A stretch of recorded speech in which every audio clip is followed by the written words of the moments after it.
მოჩიეს მომზადებული და ყველა დოკუმენტს, რასაც ჩვენის და პროექტორის დადგმა გურიაში ოზურგეთის ცენტრალური მოედნის რეაბილიტაციის პროცესში მშენებლებმა უძველეს არქეოლოგიურ ფენებს მიაკვლიეს. სპეციალისტების აზრით, ახლად გამოვლენილი არქეოლოგიური ნაშთები უძველეს აბანოს ეკუთვნის და დამატებით შესწავლა საჭიროებს, რაც ძეგლის პირველად ფუნქციას გამოავლენს. კულტურული მემკვიდრეობის დაცვის ეროვნული სააგენტო და რეგიონული განვითარების სამინისტრო ექსპერტთა რეკომენდაციების საფუძველზე ძველი აბანოს განვითარების კონცეფციას ერთობლივად განიხილავენ, რომლის კონსერვაცია ოზურგეთის ცენტრალური მოედნის განვითარების პარალელურად განხორციელდება.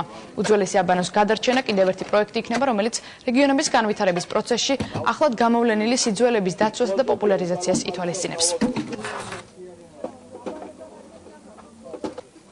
ეს ტიპის აბანო არის ორსართულიანი. არ არის გამოსარიცხი, რომ ეს აბანო გურიელებსაც კი ეკუთვნებს.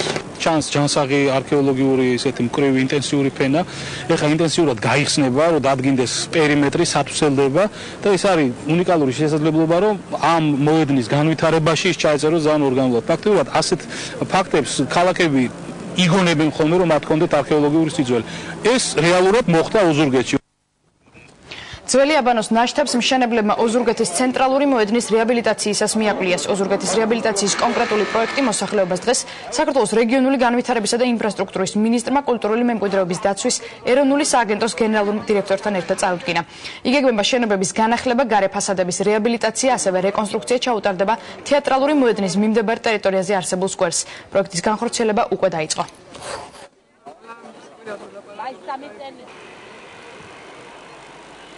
მთლიანად მოედნის კონცეფციას მინდა გითხრათ, რომ სკვერი გამოიცვლება თავიდან ბოლომდე, ფასადები მთლიანად შეიცვლება, თეატრის სხვა დატვირთვა მიეცემა, მე ვიზუალს გულისხმობ და ვიწყებთ ამ ქუჩის რეაბილიტაციას თეატრიდან, უკაცრავად რკინიგზის სადგურიდან და აბსოლუტურად კონცეფციას შეუცვლით ამ მოედანს და ცენტრს. ნამდვილად კარგად შესაძლებელია, რაც დაიწყო, მაგრამ ამას ყველაფერს უნდა თავისი, რა თქმა უნდა, დამთავრებას და მივესალმებით. დაწყება სასიამოვნოა და თუ ლამაზად და კარგად დამთავრდება, ამას ყველას მივესალმებით. ისანი სამგორის რაიონში მიწიდან გოგირდის წყალმა ამოხეთქა და მას ცეცხლი აქვს მოკიდებული. რაიონის გამგეობის თანამშრომლები ადგილზე